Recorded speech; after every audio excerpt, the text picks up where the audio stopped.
चैत्र मास का माह अद्भुत है। एक ओर जहां राम के आगमन की तैयारी होती है, दूसरी ओर जहां नवरात्रा चल रहा होता है और वहीं छठ भी उसी में आयोजित किया जाता है।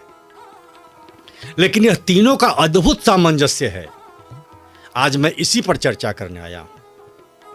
और तीनों में तालमेल क्या है, तीनों एक दूसरे से बंधे कैसे हैं, इस पर एक बार जरा विचार कीजिएगा। अद्भुत जानकारी मैं आपको प्रदान कर रहा हूं।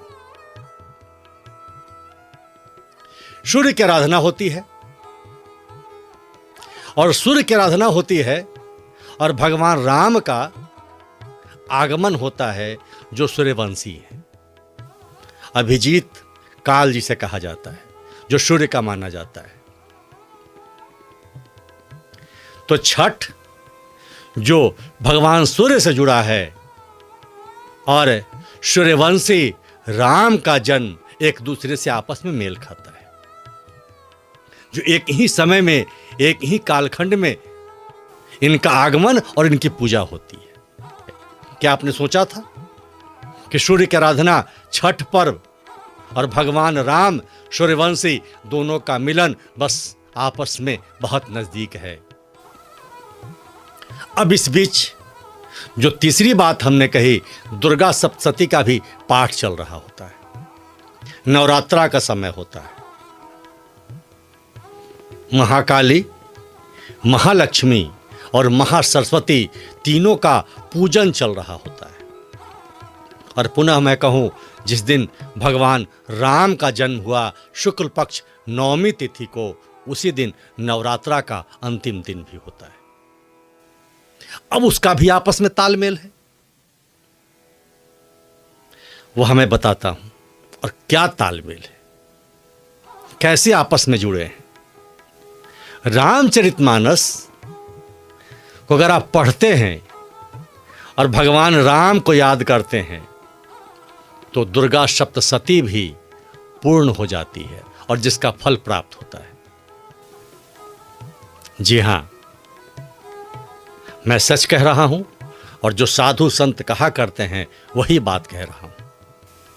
अभी हाल ही में मर्मज्ञ तुलसी पीठाधीश्वर रामभद्राचार्य ने यह बात कही है।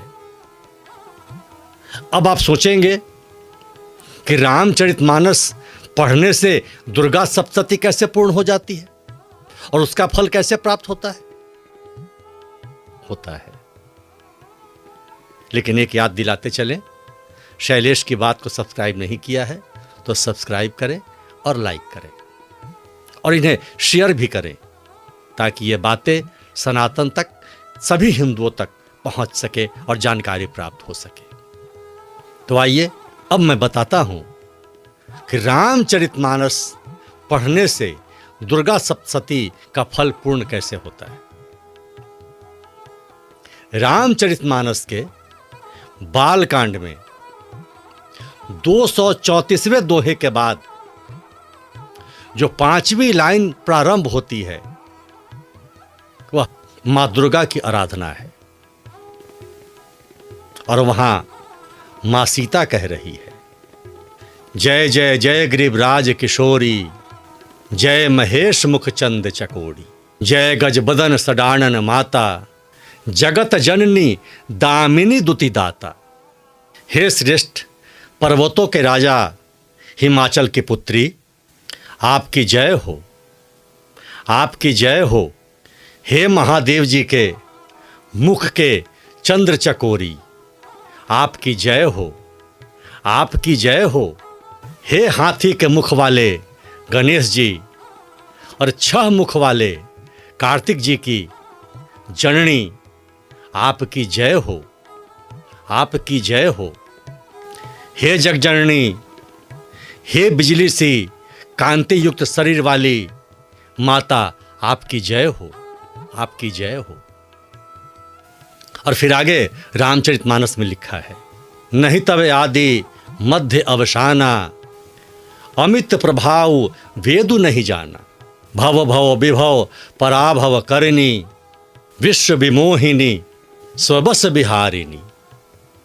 आपका न आदि है न अंत है न मध्य है। आपके असीम प्रभाव को वेद भी नहीं जानते।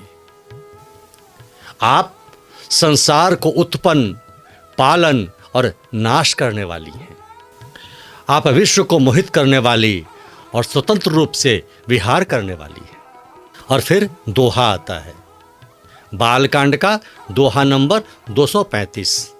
पति देवता सूतिये महु, मातु प्रथम तव रेव, महिमा अमित न सकहीं कहीं, सहस शारदा शेष। पतिदेव को इष्ट देव मानने वाली नारियों में श्रेष्ठ हैं आप। हे माता, आपकी प्रथम गणना है।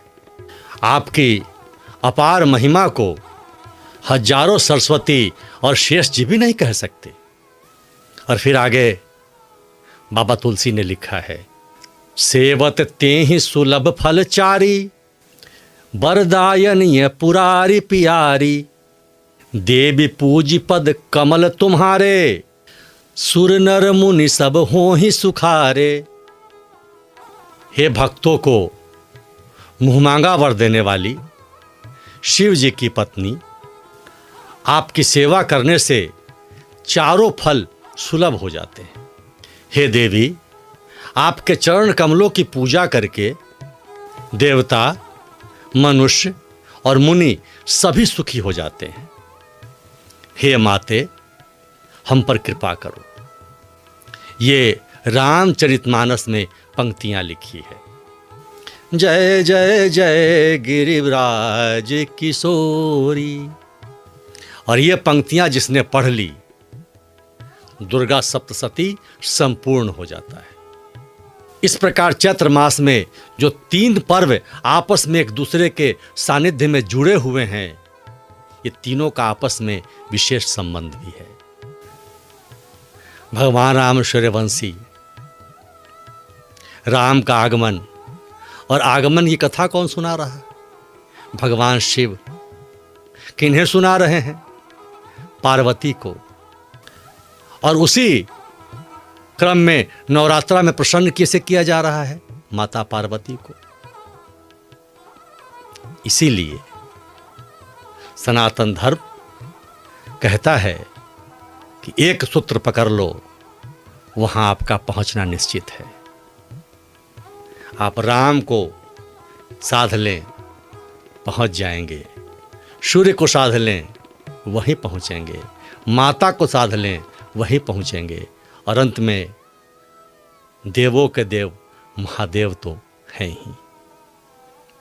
आज शैलेश की बात में इन तमाम बातों के साथ अपनी वाणी पर विराम लगाते हैं। फिर कुछ नया प्रसंग आपके लिए लेकर हम आएंगे, लेकिन इस आग्रह के साथ कि इसे शेयर कीजिए, दूर दूर तक पहुंचाइए, जन जन तक पहुंचाइए, ताकि सनातन और हिंदू संस्कृति अपने प्रकाष्ठा और चरम की ओर अग्रसर है, वह अपनी पूर्ण ऊंचाई प्राप्त कर सके। जय जय सिया राम।